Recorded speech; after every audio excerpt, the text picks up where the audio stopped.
I've looked all around this big old world and found that all I really want is love. Sarah Doraguier et Olivia de Lamberterie sont avec nous.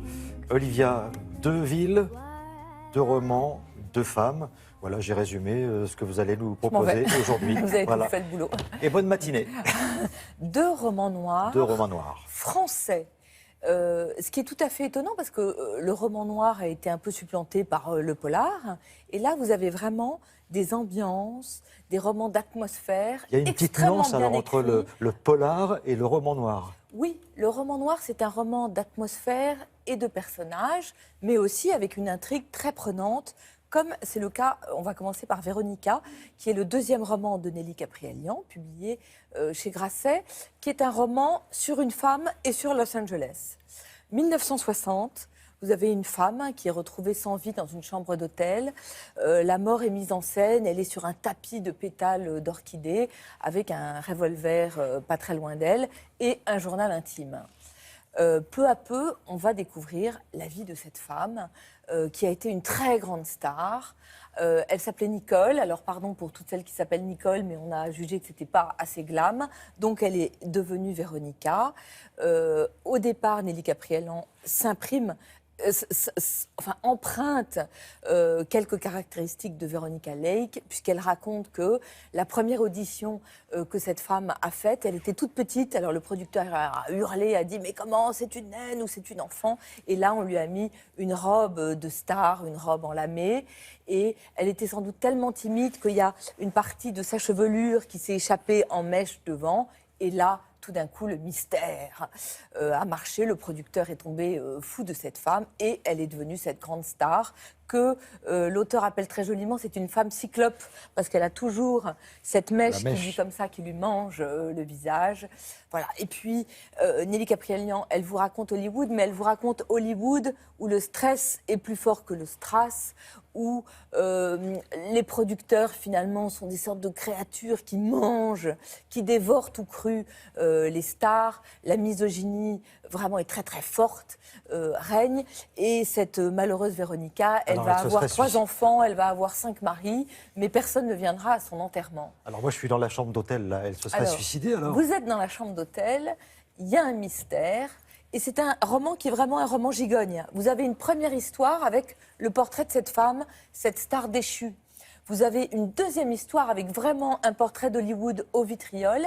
Et vous avez une 3e histoire qui arrive en 2015. Une journaliste française est dépêchée par un grand magazine prestigieux, elle joue beaucoup de ça, pour aller enquêter sur justement le mystère de Véronica.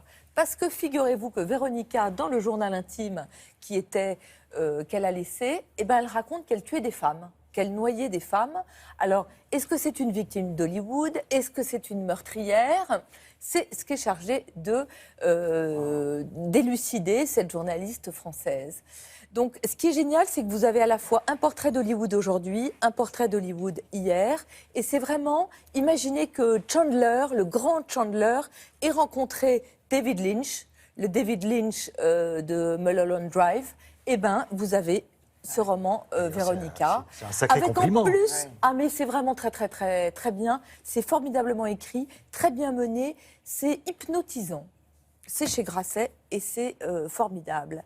Veracruz d'Olivier Rollin, j'aime bien ces hasards qui font que tout d'un coup, vous lisez un livre qui n'a absolument rien à voir en apparence, et puis en même temps, là aussi, une ville, une femme fatale, et l'écriture magnifique d'Olivier Rollin. C'est chez Verdier, donc Veracruz, ce port du golfe du Mexique, qui est un port mythique parce que c'était une escale entre La Havane et New York. Un narrateur qui est invité pour faire des conférences, et j'adore ces conférences, ça s'appelle Proust m'énerve. Et il a toute une théorie sur Proust, parce qu'Olivier Rollin a aussi beaucoup d'humour, en disant que c'est anormal que personne ne s'adonne à la boisson chez Proust. Par exemple, Swann, quand il meurt de jalousie pour Odette, il devrait boire. Il ne boit pas. Donc, il est invité à faire ses conférences, et dans un bar qui s'appelle l'Idéal, un jour, au bout de plusieurs tequilas, une femme arrive. Elle est très belle, mais elle est plus que belle. Elle a l'air libre, elle est fantaisiste, elle est magnifique.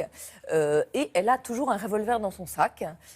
Est-ce que c'est parce que, comme elle dit, le Mexique, c'est très dangereux? Ou est-ce que c'est parce que c'est une espionne cubaine? On ne sait pas. Commence une liaison torride, magnifique entre ces deux êtres. Et puis un jour, ils ont rendez-vous au bar de l'idéal, sauf qu'elle ne vient pas. Donc notre narrateur boit beaucoup de tequila et il attend. Et puis arrive à son hôtel une enveloppe avec 4 récits autour d'une femme qui s'appelle elle Susanna, qui est racontée par son amant, par son mari et par son père, et puis par elle-même. Là aussi, on est vraiment dans le roman noir. C'est très beau. Vous avez à la fois du meurtre, un cyclone, de la passion, et surtout, je trouve, l'écriture absolument sublime d'Olivier Rollin, qui transcende tout. Il y a des phrases, vous savez, ça fait partie de ces livres. Moi, je mets des croix dans la marche tout le temps, parce que je me dis, cette phrase, dans 10 ans, elle résonnera encore dans mon esprit. C'est un livre qui est aussi plein de mélange entre la fiction, la réalité, de signes de coïncidence. Et la preuve que la littérature est plus forte que tout, je ne savais pas du tout qu'il y aurait un sujet de Sarah sur Jane Birkin, qui a partagé un temps la vie d'Olivier Rollin. Et j'adore ce genre d'hasard heureux qui prouve que la littérature est plus forte que tout. C'est chez Verdier. Précipitez-vous sur Olivier Rollin, c'est magnifique. Et puis c'est tout le cinéma des années 50. C'est très une ambiance visuel. 40, Ces 2 romans sont très visuels. Avis aux producteurs, ça fait 2 films magnifiques. Absolument. Merci beaucoup, Olivia.